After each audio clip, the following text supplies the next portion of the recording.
Siapa sih yang nggak kenal Paman Gober? Bebek terkaya di dunia, lengkap dengan topi dan tongkatnya, yang suka banget berenang di lautan koin emas. Tapi, tahukah kamu, kalau di balik sifat kikirnya yang legendaris itu, ada banyak sekali pelajaran berharga tentang hidup dan bisnis yang bisa kita ambil? Hari ini, kita akan membongkar kisah hidup Scrooge McDuck, karakter ikonik ciptaan Karl Barks, dan melihat bagaimana seorang penyemir sepatu bisa menjadi raja bisnis. Karakter Paman Gober atau Scrooge McDuck dalam bahasa Inggris pertama kali muncul pada tahun ke-1947. Namanya terinspirasi dari Ebenezer Scrooge, tokoh kikir dalam novel klasik Charles Dickens, A Christmas Carol.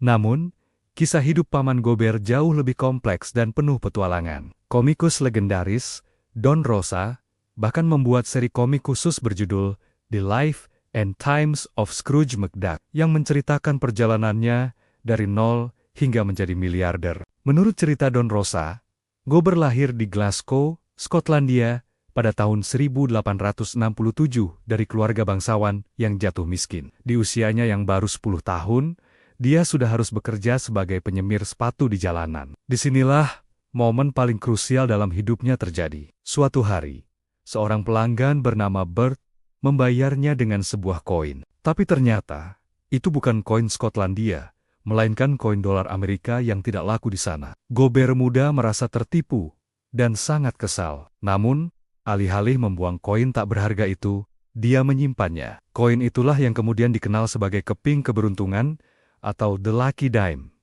Koin ini menjadi simbol dan pengingat pahit yang membakar semangatnya. Dia bertekad, suatu saat nanti, dia akan menjadi lebih pintar, lebih tangguh, dan tidak akan pernah membiarkan orang lain menipunya lagi. Koin itu adalah api pertama yang menyalakan mimpinya untuk merantau ke Amerika, tempat di mana koin itu berasal dan meraih kesuksesan. Pada usia 13 tahun, Gober pun berlayar ke Amerika. Perjalanannya tidak mudah. Dia bekerja serabutan, mulai dari koboi hingga akhirnya ikut demam emas di Klondike, Yukon. Disinilah kerja kerasnya yang luar biasa membuahkan hasil. Dia berhasil menemukan bongkahan emas sebesar telur angsa yang menjadi modal awal kerajaannya. Dari sana, bisnisnya terus berkembang hingga dia menjadi bebek terkaya di dunia dan menetap di kota bebek. Banyak yang mengira kekayaan Paman Gober berasal dari sihir koin keberuntungannya.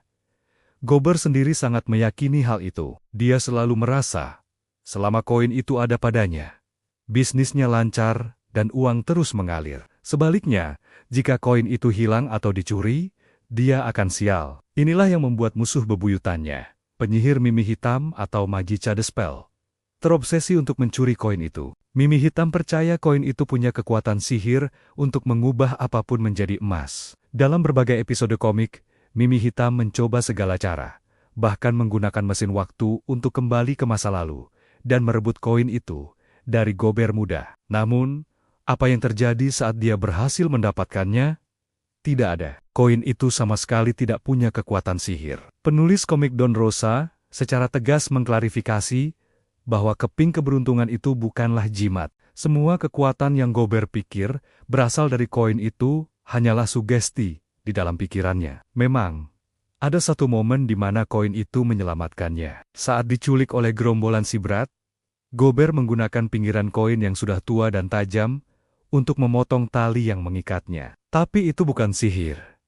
Itu murni karena kondisi fisik koinnya yang sudah usang. Jadi, dari mana sebenarnya kekuatan sejati Paman Gober berasal? Jawabannya adalah dari dirinya sendiri. Dan disinilah letak plot twist yang paling menarik. Ternyata, momen pertama Gober mendapatkan koin itu bukanlah sebuah kebetulan. Pelanggan yang bernama Bert itu sebenarnya disuruh oleh ayah Gober, Fergus McDuck. Sang ayah sengaja merancang situasi itu untuk memberikan pelajaran hidup yang berharga bagi putranya. Dia ingin Gober belajar tentang kerja keras, ketangguhan, dan pentingnya menjadi mandiri. Fergus ingin putranya tidak hanya mengandalkan keberuntungan, tapi membangun kesuksesan dari keringatnya sendiri. Gober tidak pernah tahu rahasia ini. Hanya ayah dan kedua saudara perempuannya yang tahu. Ironisnya, Mimi Hitam yang melakukan perjalanan waktu justru jadi tahu sejarah sebenarnya. Jadi, Apa pelajaran yang bisa kita petik? Pelajaran pertama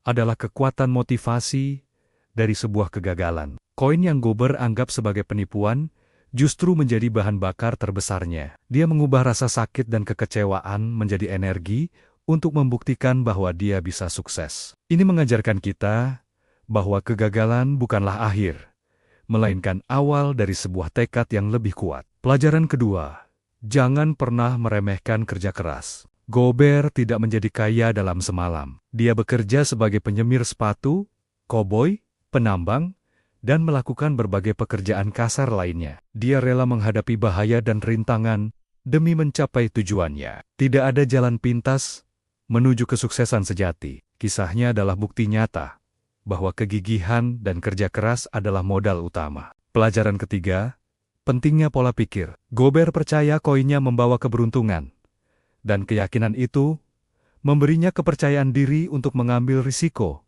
dan terus maju. Meskipun koin itu tidak punya sihir, efek placebo dari keyakinan itu nyata. Ini menunjukkan betapa kuatnya pikiran kita dalam membentuk realitas. Jika kita percaya bisa sukses, kita sudah setengah jalan menuju kesuksesan itu. Pelajaran keempat, kejujuran dan integritas. Meski terkenal pelit, Gober punya prinsip lebih pintar dari yang terpintar dan lebih tangguh dari yang tertangguh. Dia mendapatkan kekayaannya dengan cara yang jujur, bukan dengan menipu. Dia benci utang dan selalu berusaha adil dalam berbisnis, meskipun caranya seringkali sangat perhitungan. Ini adalah fondasi penting untuk bisnis yang berkelanjutan. Dan yang terakhir, di balik citra serakahnya, Paman Gober sangat mencintai keluarganya. Dia sering melibatkan Donald, Quick, Quack, dan Quack dalam petualangannya. Meskipun sering mengeluh, dia selalu melindungi mereka. Ini menunjukkan bahwa kesuksesan sejati tidak ada artinya tanpa orang-orang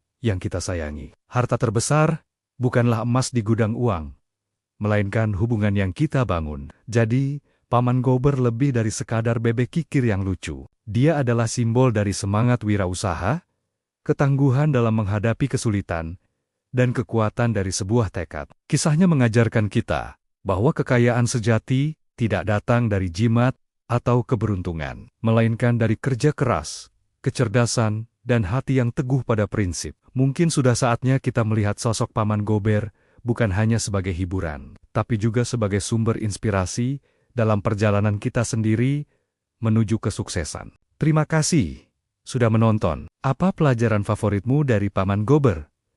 Tulis di kolom komentar ya. Jangan lupa like, subscribe, dan nyalakan loncengnya agar tidak ketinggalan konten menarik lainnya. Sampai jumpa di video selanjutnya.